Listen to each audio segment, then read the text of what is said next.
Blog Talk Radio.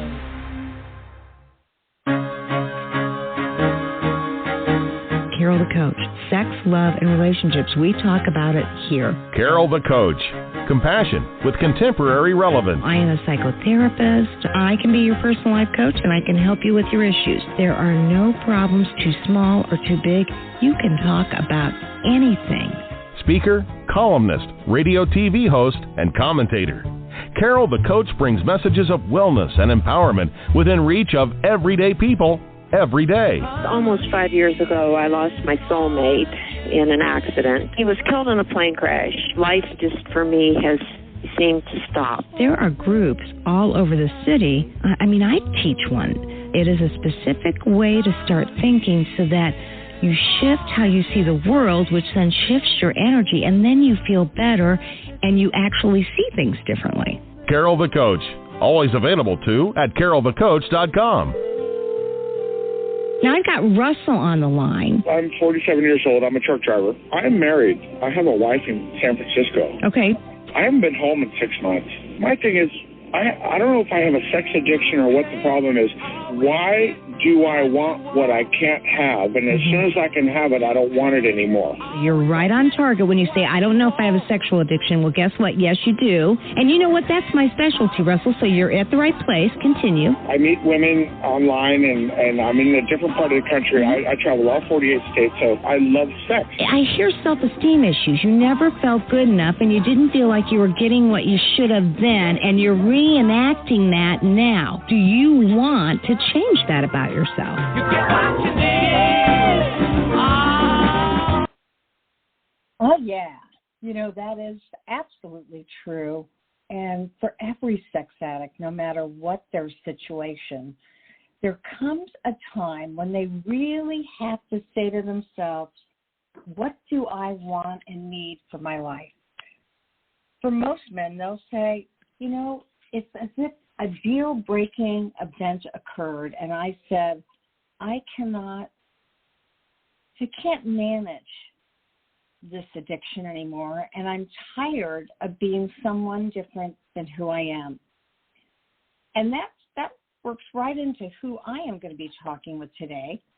I have this amazing man who is so honest. He's so authentic. He is so transparent with his life. And he wrote a book called When Shame Gets Real, a new way to talk about sex and masturbation and porn. And so I really wanted to have him on the show because, when you're talking sex, porn, and masturbation, you want somebody who can not only share their thoughts and feelings, but also talk about how we can do that together, I've realized, isn't this typical, that as I wrote the description for the show, they edited out porn.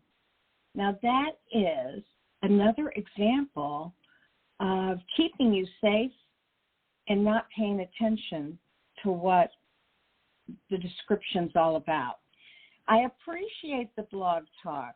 Does not want to have a blogger advocating different types of porn and how to use it and blah, blah, blah. But what do? They eliminate the word.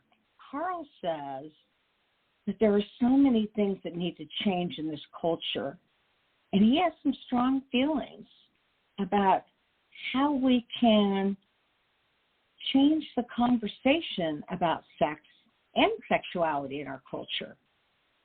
So he knows that when we talk about social issues like sexual brokenness in our society, we also have to be creative in terms of how we can go forward together in working through the shame of that and educating not just ourselves, but our kids. It's going to be a really good show today. Carl Thomas, he's an amazing author. And again, he wrote, When Shame Gets Real, a new way to talk about sex, porn, and masturbation. Okay, I'm thinking about what my life's been like this last week. I had a major surgery, And I knew that I would be able to work the next day. I just knew it. But everybody said, oh, Carol, take a couple days off and just lay low. So I did. And it was actually very, very fun. You know, I'm a person that goes in for the big ask. And that's a coaching principle. So whenever I am out of commission, I ask for friends and family to come by and bring me things. Bring me soup. I have the most amazing chicken velvet soup, and I've got tortilla soup waiting for me. Bring me movies. Bring me books. Bring me magazines. And that's what happened. Yesterday I didn't ask for this, but I got flowers. And then I got canned green beans. You know, I live in Indiana, where a lot of people can their own vegetables. And then I got canned, I can't even think, it's something I don't eat. But you have it with corned beef and, oh, you guys know what it is. And she promised me I would think it was amazing. So I told her I'd give it to my mother-in-law because I don't lie. I said, I'll let her fix it and I'll tell you what I think. And so I'm going to ask you to think about the big ask. What do you need more of in your life, and how might you go about getting that? Whose help do you need to make that happen? That's what I'm going to ask from you. I believe in it. And as a matter of fact, I got to tell you, when Carl sent me his request, because I've had him on the show before, his subject line says, a humble ask if you are willing.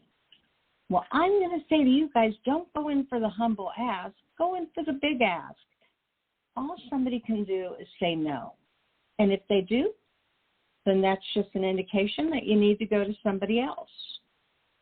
So when you think about your life in general, what's one thing that you would like to add to your life, but you know you need the help of somebody else? I know that's quite an undertaking to evaluate what else you need in your life. But I promise you that when you go in for the big ask, you're much more likely to make it happen. And that's so important. Why? Because we create our own lives. They just don't happen. And if yours does, there really needs to be, if you will, there needs to be a thoughtful way that you write down what you want, think about how it will affect people, and then move forward on making that happen. Now, I know there's a lot of you out there that probably just allow for things to happen, right? Okay, well, in that case, what I really want to do is I want to ask you if there was one way you could direct your life to secure a little bit more happiness or to secure an opportunity to get more out of life, what would you need? And you can break that down. You know, I always tell people to break down their needs into the physical, emotional, sexual, or the needs, purposeful, spiritual. Think about those needs and ask yourself, what do I need to take my life to the next level? You know, Patrick Carnes said that once you get recovery down and you're giving back to others, then you really have to ask yourself, what kind of a legacy do I want to leave? What do I want to do to leave a legacy whereby I know that I have made a difference? You know, Carl Thomas, writing this book, is leaving a difference. And I can't wait to find out what are some things that he believes we can do to make this whole process easier. And I really want you to take a look at his new book, When Shame Gets Real, A New Way to Talk About Sex, Porn, and Masturbation. It just came out. So now, as we always do, I'm going to invite Carl on the show. I'm going to welcome him. And, Carl, I want to tell you, this book is amazing. You must be really excited about it. Yeah, I mean, it's just came out Tuesday, and it's been pretty fun. Just reading the comments and things like that. So it's been a good experience. I can't say I haven't enjoyed it. So. Well, beautiful. And let me just ask you, I mean, obviously you have been a person, you're the executive director and CEO of Live Free Ministries, and you really wanted to have a book available to the churches so that they would know what to do, how to support people in the parish or people in the congregation. Can you share a little bit about what made you decide? Yeah, sure. I mean, the short answer is a publisher asked me if I wanted to write a book. But the long, more complicated answer would be, I mean, I've thought about books in the past, but more from a bucket list, that would be a cool idea, right, level or perspective, but never really pursued it, just the idea of having to write it and market it out to a publisher or the whole thing's exhausting when you have a lot of other stuff that you're doing and you're invested in and just, whatever. But then the opportunity came up, and it was I think it was really good timing because the last 2.5 years or 3 years that I've been running Live Free and we also have Live Free Wives, just being involved on a daily basis with the conversations of men, in my case, that are struggling with porn, masturbation, whatever, not from a high level where you're just hearing reports, but you're actually engaging with these guys and you're seeing their comments and you're getting their direct messages. One thing that just stands out to me is the incredible shame that, and I know this all too well, but the shame they feel, and just trying to stress to them the idea that this is not helping, and the shame is holding them back from really moving forward in their life, and it goes beyond that because some of it's just frustration and seeing how we handle this stuff with families, how we handle this stuff in the church, people really being afraid, if you want to call it that, of just having these open conversations because of the taboo nature that we've given them, right, and the sacred cows that we've set up. And it's been 2.5 years of that building up. So when the opportunity came, I said, not only do I want to do this, but I know exactly what I want to talk about. So it was a good timing thing. Well, absolutely, and I know your book focuses on sexual shame. Now, I want to ask you, one thing that struck me that was that, you feel like you need to change the conversations about sex and sexuality in our culture, as well as with our own families and in the church. And if those conversations don't change in regards to the epidemic of porn use and sexual brokenness, then we won't be able to demonstrate change. So tell me a little bit about that. Why do you believe we got to start doing it differently? Yeah, a lot of it hit me. So we acquired, and I used to work for them years ago, but we acquired XXX Church in March of last year. So Live Free Ministries acquired XXX Church. And so that's a ministry of ours now, on a website of ours. But I worked for them in my prior years of ministry experience as an employee. And XXX Church has been around for literally, this will be their 20th year of existence. It's hard to believe, but 20 years. And they were one of the first ones to the table when it came to actually bringing up these topics in public conversation and specifically in the church environment. And it's funny, 20 years ago, they were probably one of the only or one of the few. Now, I mean, there are so many ministries and organizations addressing this. There's porn recovery coaches every time you turn the corner. I see them on Instagram. I see them on LinkedIn.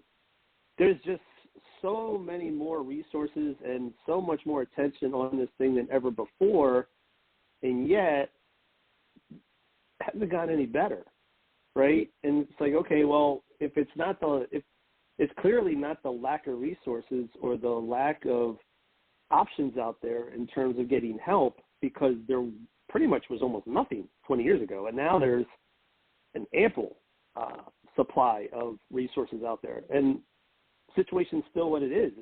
I don't think it's gotten any worse. It hasn't gotten any better for sure, and it's probably gotten worse when you look at the percentages of pornography consumption rates and things like that. And that's where I just look at it and say, hey, what is the one thing that hasn't changed that much in the past 20 years? And it's the conversation. 20 years ago, we weren't talking about the damaging effects of porn that much, right? There weren't shows focused on this type of stuff.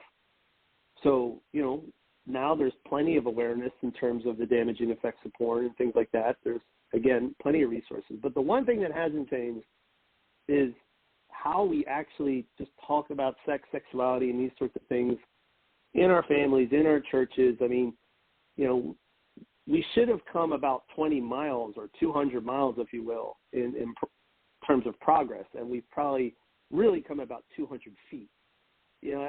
You haven't seen that much of a significant change. It's not that different, specifically in the church. It's not that different from 2 decades ago in terms of our openness to talking about these things is just kind of a part of life. And not saying it's a good part of life, but it's a part of life. And it's something we need to be talking about. Well, I know that. And as a matter of fact, I mean, obviously you talk in the book about the need to be honest and open and transparent. And you did an article that came out in the paper. Really, it was an interview about you and your recovery ministry work and your past porn addiction. And you said that your wife really struggled with that. And again, if we're going to really talk to people about being honest, of course, that starts with each one of us. And so can you share a little bit about her struggle and, with your agreement to do the article and what that encountered? Yeah, sure. First of all, she was on board. I mean, we talked it out. I wouldn't have done anything like that unless she wasn't on board. But when I brought up the opportunity, I said, hey, this guy, he wants to do an article about our local recovery work, and this could be good. It could kind of shine the light on the fact that we have a local group meeting. My church wasn't interested in doing any sort of thing like that because I had approached them, sadly. And, she said to me, it surprised me at the time. Now it makes perfect sense. But at the time, she said, gosh, I'm not going to lie, this makes me uncomfortable. And, okay, and then we got into that conversation. And it just, again, never had dawned on me. She was worried about basically, what are people going to think about me? Are they going to think, like, why did my husband go to this? What was wrong with me? What wasn't I doing? Was I not enough for him and this and that? And, these were things that she had struggled with that I think a lot of women struggle with when they find out their husband is doing this stuff. That's the first thing their mind goes to is what's wrong with me? But it's a natural thing, and she and I had it. Go ahead. A betrayed partner always wonders if it's about her. Sure, right. And so, but we had addressed those things between the two of us through my recovery. Like she knew, at that point, at least between the two of us, that it had nothing to do with her, right? She understood that fully, but now they was dealing with that second level of shame, which is, well, what are other people going to think? Like, I know it's not that, but all these people from my church or all these people from my family or, you know, my cousins, like, they're not going to know that. If I assume that, they're going to assume that. And do I really want to deal with that? Do I really want to face that? What are people thinking about me while they're smiling at me, right? And so she had to deal with some of that, and that was tough. And, you know, back then it's funny. I've told other people this. You know, 10 years ago, because that article came out over 10 years ago, you know, she was not super open about our struggles, and she would talk about it, and she definitely was the woman that some other ladies in the church would sometimes seek out if they were running into problems because they knew she was a safe place. Today, oh my gosh, like, she's almost too comfortable with it. Like, you invite us over for dinner and, oh, did you know my husband used to be a porn addict? I'm like, wait a minute, that's not, we didn't even need to talk about that. What are you doing? You know, it's not that crazy, but she has no shame about it now. It's just, nope, that's just part of our story. It is what it is. And if that makes you uncomfortable, that's your problem, not mine. You know, but she's come a long way. But 10 years ago is definitely a different story.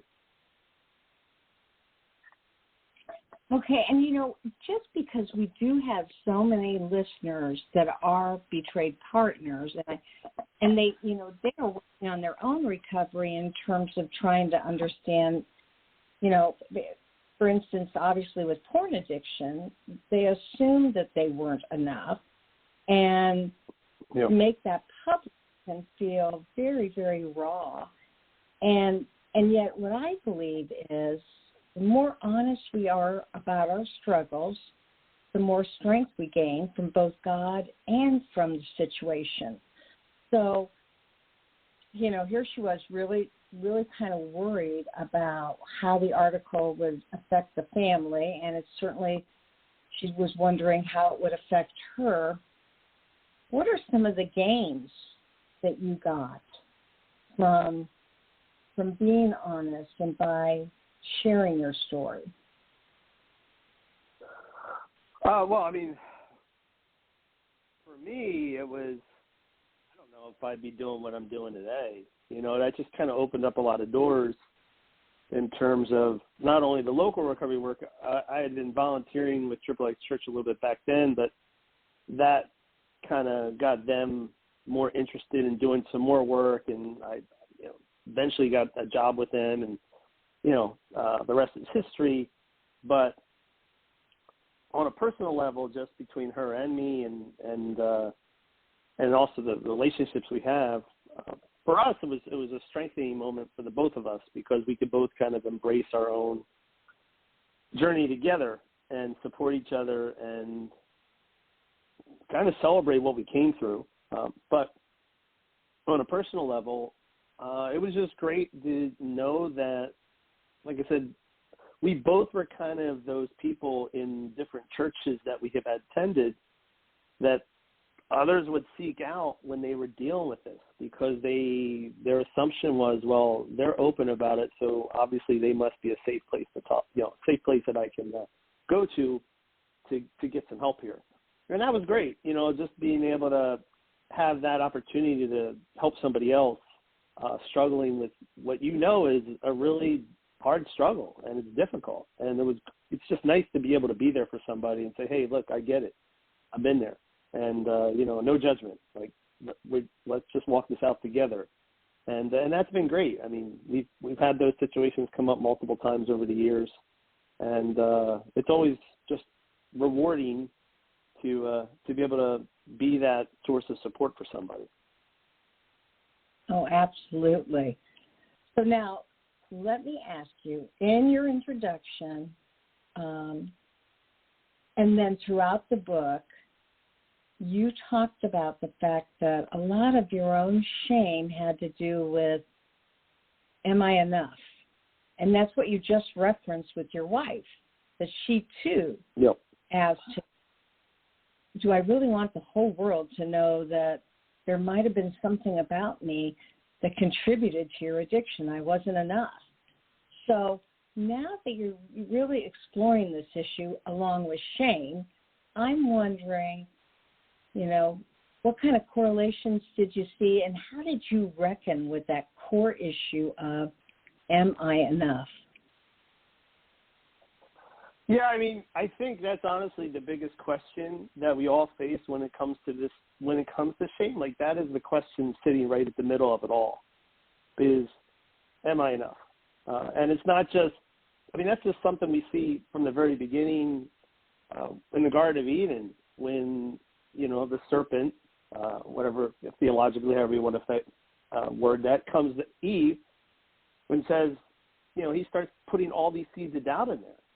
And you can just see that the things he brings up and the objections he brings up, they're all related to, hey, are you really, you know, this person that God said you are? Couldn't you be more? If you do this, you'll be this, right? There's all this temptation of, you can become more than who you are. How do you know that what God said you are is really your max, right? Maybe there's more there that you're not tapping into. And we all know how that worked out. That didn't work out so well, right? But I think for all of us, that's what we deal with, is always this temptation and this question of, hey, am I enough? Am I worthy of someone's love? Am I worthy of someone's acceptance? You know, I know for me, and I think for everybody probably, it's not a one and done battle, right? That is a constant thing that you have to just be aware of and be ready to jump into and talk about, or, you know, just think about. But, you know, I get caught up in it. Oh, gosh, you know, you're from a ministry level, your analytics or your giving or whatever, a project you put together doesn't perform the way you had hoped it has. And you're sitting there thinking, oh, gosh, what's wrong with me? And, you know, it's just that constant struggle of pushing and trying to be better, and because you don't think that what you are is good enough. And the reality is, especially as a believer, we know that, I mean, ironically, the truth is we'll never be enough, right? That's the truth. We'll never be enough. But that's why you have Jesus, because he is enough. And that's, you know, when we talk about our identity in Jesus, that's what it's about. It's, hey, I'm enough because he's enough, right? And it's hard. Sometimes pride gets in the way, and we have a hard time accepting that, right? That I'm enough simply because he is. You know, our human nature is no. That sounds good and all. Thank you. That sounds great. But I need to do something else. Like I need to earn my keep, and that's just not the way it is. You know, it's the way we think, but it's not the way it is. You can't earn your keep. You literally cannot earn your keep. You will never be enough on your own. But he's enough, and he says, you're enough because I'm enough. And it's one of these things where you almost just have to accept it and say, it doesn't make any sense. It goes against every natural inclination I feel right now. But the reality is I'm enough, and I have to be fine with that. Right? It doesn't mean you don't work on self-improvement and you don't, you know, try to do your best at your job or your career or your marriage. Like, of course not. Self-improvement is a good thing, right? I think we should always be looking to self-improve.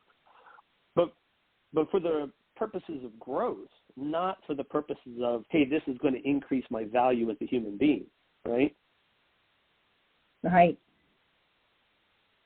And so it really is liberating, isn't it, when you are really open and honest and transparent, and you combine that with how things have affected you and what you want that's different for the future. I mean, you've got kids. You actually had an interesting conversation with your daughter. Can you share that with our listening audience? Sure. Yeah, she's 16 now. She'll be 17 this year. But back when this happened, she was about 14, I think. It was 2 or 3 years ago, maybe 13. But my daughter and I are very close, which is great. I have a son, too. And we went to a Phillies baseball game together. And it was just the two of us, daddy-daughter night, right? We're watching the game, having a great time. It was a perfect summer evening. It was awesome. And then someone starts texting my phone, the guy that used to go to a church, the last church I had gone to. And he starts blowing up my phone about, hey, do you have any software you can recommend to help me stop looking at porn and all this and that? And I knew this guy, and we've had conversations in the past, and I'm texting him back saying, buddy, I've told you this before, a filter is not going to solve your problem. You have to do more work. There's a lot more here than just throwing a filter on your phone. I'll get together and talk to you anytime you want. He never actually did that, took me up on that offer. But regardless, we're going back and forth. My daughter being a typical teen, I guess she was nosy. And I didn't realize that she was looking over my shoulder, and she saw the conversation I was having and asked me, she's like, what's that about? And I just looked at her and smiled and said, you know what Dad does. And she kind of laughed and said, yeah. And she said, is that such and such? And I was like, oh, my goodness. I was like, yeah. Oh, wow. He used to go to church. I said, he's a Christian, right? And I said, yeah. And she said, oh, Christians struggle with porn? I said, oh, my gosh. Yeah, yes, of course they do. I said, probably just as much, if not more, than non-Christians. It's very common. And I thought we were done, right? I thought, thank goodness we're done. And going back to the game, and then that's when she hits me with, well, you never struggle with it, right, Dad? And I was just like, oh, my gosh. And I had a big decision to make in that moment, which was, do I lie? And completely go against everything I stand for in terms of owning your story and being okay with who you are and, honesty and transparency, or do I just own it and explain to her, yeah, that's the case, and risk all the potential emotional fallout that could happen. But, I knew what I had to do, and I told her, I said, yeah, I'm done with it. And, oh, my gosh, she started bawling at a game. And I'm like, oh, can't believe this. But it was good. She's crying, and then I just said, I looked at her, I said, hey, listen, honey, I said, your dad's not perfect. That's in the past. He said, does Mommy know? I said, yeah, Mommy knows. We worked through it. I'm not a perfect person, but, this is part of my story. And I said to her, I don't know. What do you want? You want a perfect dad, or do you want an honest dad? And she said, well, I want an honest dad. I said, well, you got an honest dad. I'm not going to lie to you. I'm going to tell you the truth. And she said, well, is it okay if I'm a little upset about it? I said, absolutely. I got to give her that space to grieve, right? I said, for sure, of course, totally fine. And the rest of the night was great. And, I got to be honest. I think after that night, we hit a new level in terms of like a dad and a daughter. I've always close to her, but I think we got even closer because she saw my willingness to just be vulnerable and open with her. She knew that, okay, hey, you know what? My dad says something, I can trust him because he told me this other thing, which is really difficult. And he didn't shy away from it. He owned it. And so I know I can trust him when he tells me other things. And it was a big moment for us. I don't know what would have happened if I had gone the other way. I'm glad I didn't. But I'm sure nothing good would have come out of it. Well, and that's what I meant about, obviously that honesty piece. You don't even know how that may affect her in years to come when she's struggling with something that she needs to get honest about. And you've been that incredible role model that shared your imperfections with her. I want to ask you a couple of things that have specifically to do with shame. Can you explain to me, and the book really does highlight this, but can you tell me about the relationship of shame and identity as you explain it in the book? I'd like our listening audience to understand that. Yeah, sure. Well, I think, it kind of comes back to the enough thing a little bit, but, identity is one of these things where, gosh, we identify as this or that. And, sometimes what we claim as an identity is really just it's just a description, right? I'm a pastor, in theory. I'm an ordained pastor. I don't lead a church, but I'm a pastor. But that's not my identity. That's just my calling or role, right? It's not who I am. If I stop being a pastor tomorrow, it doesn't change who Carl Thomas is. It doesn't change how God sees me. It doesn't change anything. It just changes my profession, if you will. And in my case, not even, because I lead an online ministry, right? Or you name it. a lot of times we identify with certain things, we call ourselves certain things, and that becomes who we are. And then when that changes, it shakes our world. I see this honestly with ministers who struggle with porn, because they've gone into this thing where, hey, this is who I am. I'm a pastor. I'm a leader of people. I need to be this, and it's what gives me purpose, and it's what gives me value in this world. And so when they're having a problem and they come to, say, someone like me and say, hey, I'm really having a hard time here and I'm just not getting anywhere with it, sometimes, the idea of, hey, I need to step back for a season, possibly, and just get things under control before I keep doing what I'm doing and burning myself out, like that idea just completely dismissed. Right? No, can't do that. And why? Because it freaks them out. It scares them to think, who am I if I'm not a pastor anymore? Right? Like their identity is in that role, and their value is in that role. And I think it obviously applies more to Christians because of the whole my identity is in Christ. But even with non-Christians, I think at the end of the day, if our identity if our identity is wrapped up in anything regarding our performance or external measures or roles or anything like that, you're on shifting sands. It's a problem because things change. Things always change. Your profession changes. Your performance changes. All sorts of things. And if that's where we gain our identity from, is how much I can achieve today, or how much I did yesterday, or what accomplishment I did last year, you don't have a solid operating base for your identity. And so when those things change, your world falls apart, right? And that's why shame is so destructive, because I think most of us, if we're being honest, we know that we fear that, hey, I can't keep this up 24/7. And we can't, like, the performance or this or that. Like, we know that there's always going to be a down day. There's always going to be a setback.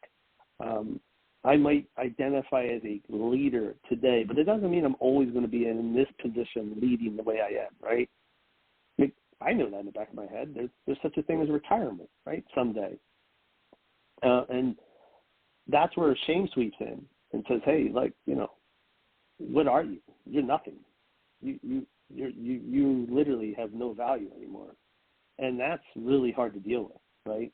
Because, oh, wow, what do I do now? And so then we turn to things to get our mind off of what we already know to be true, that the thing that we're clinging to that gives us our value, that gives us our identity is fading away. And eventually it's going to go away. And then we're going to be left there with nothing. And that's, most people don't want to deal with that. And it's, again, that only happens if you're finding your identity in the wrong things. Well, I really appreciate that, and that really helps explain it. And, that can apply to anybody. Certainly people that are listening to the show have specific issues around sexual compulsivity, and or they're in love with somebody that has sexual compulsivity. But truly, we do have to take a look at our identity should be who we are as a person. And I always ask my clients to identify 25 personality adjectives that they can use to describe themselves that don't have to do with nouns. They're not a good mother. They're not a great boss, a good pastor. They're actually things that describe personality that are there, whether they're pastoring or talking to their grandchild or, talking.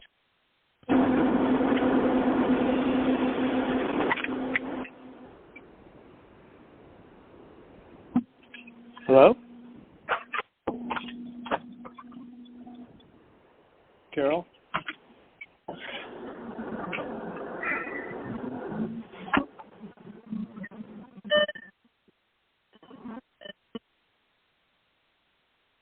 Hello?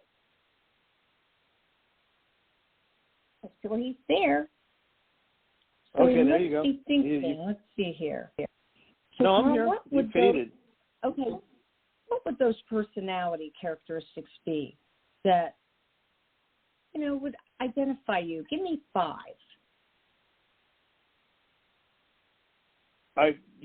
Something happened, I guess, because it's online radio, so you zapped out for a couple minutes. I heard a bunch of static. I heard you saying, you told me about how you talk to your clients, but what was the last part you said?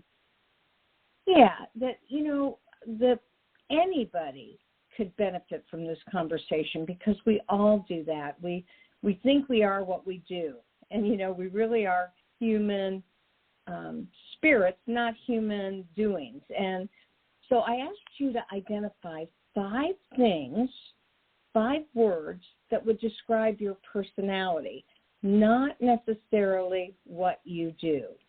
For instance, I am dedicated, and I'm disciplined, and I'm compassionate, and I'm empathetic, and I'm stubborn.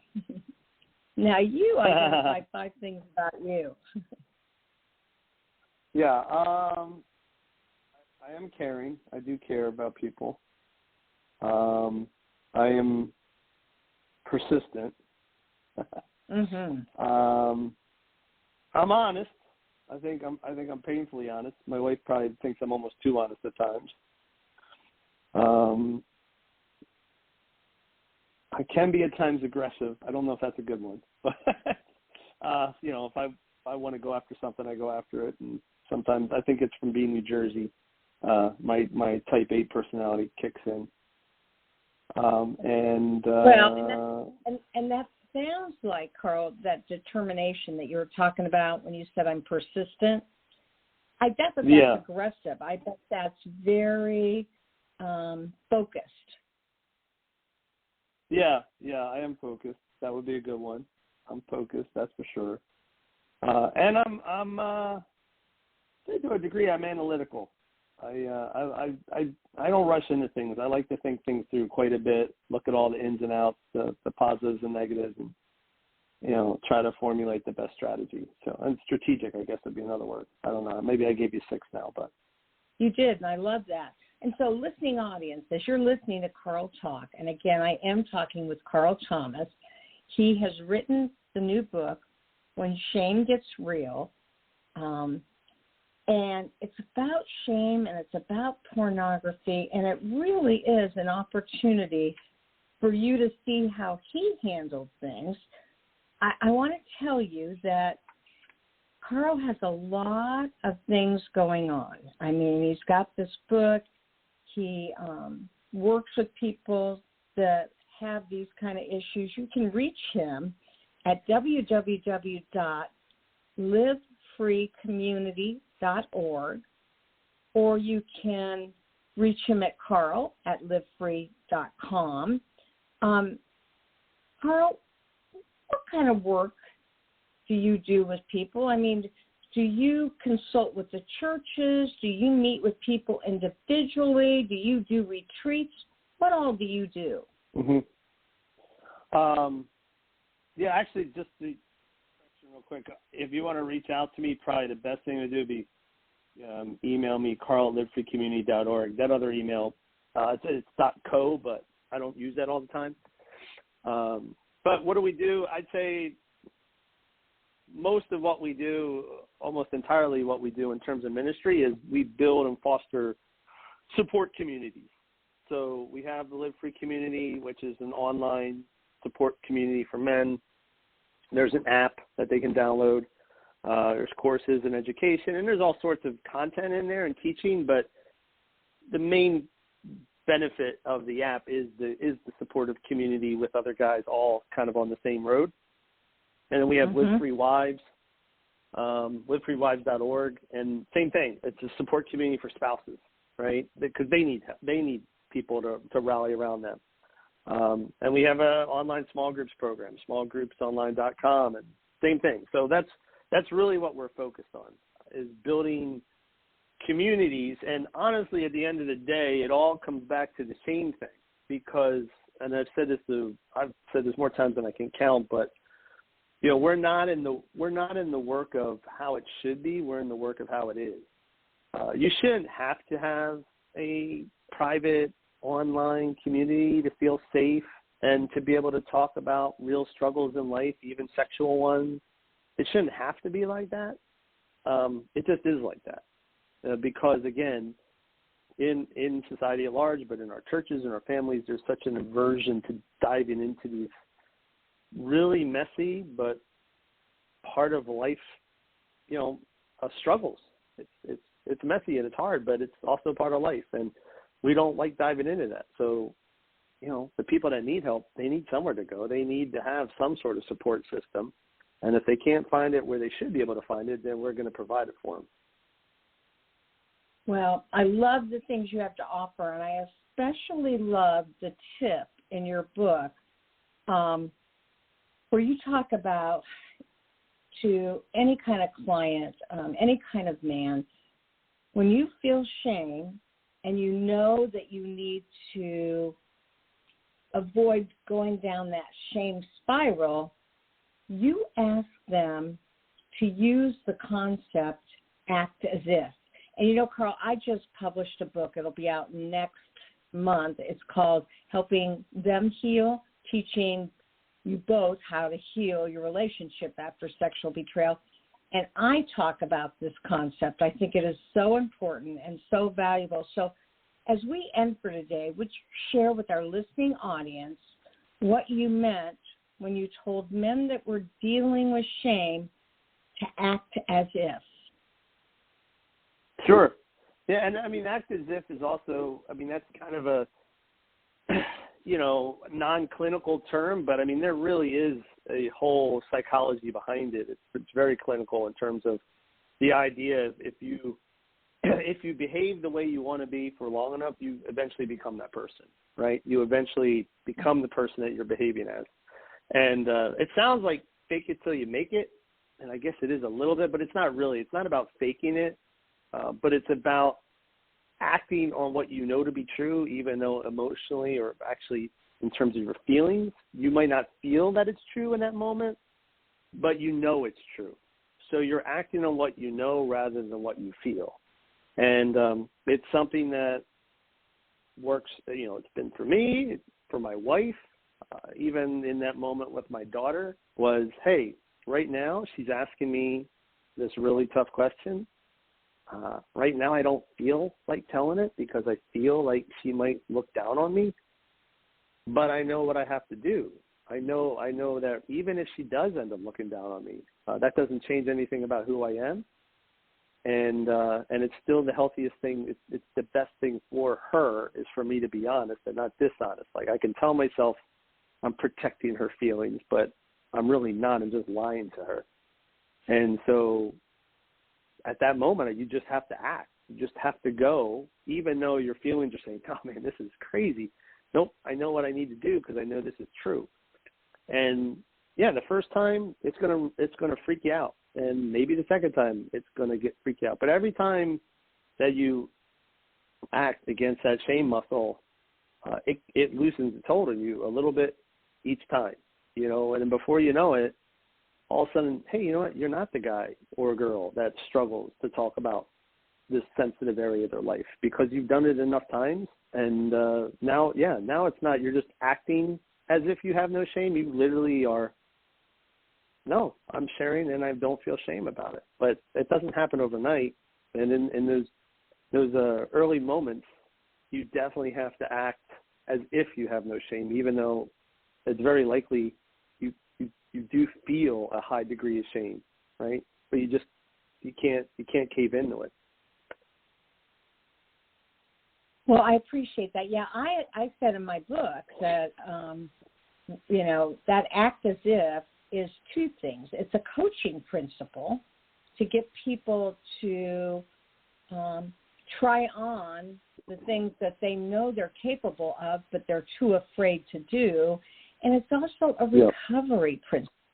Many, many, many times I've heard that a sponsor will use this concept and say, I know you don't think you can get a job because your alcoholism really shot you down and created shame, But I want you to act as if you can and go out there and put in 30 applications as if you could, and that process of doing the hard work actually gets you there. So, Carl Thomas, your book is absolutely amazing.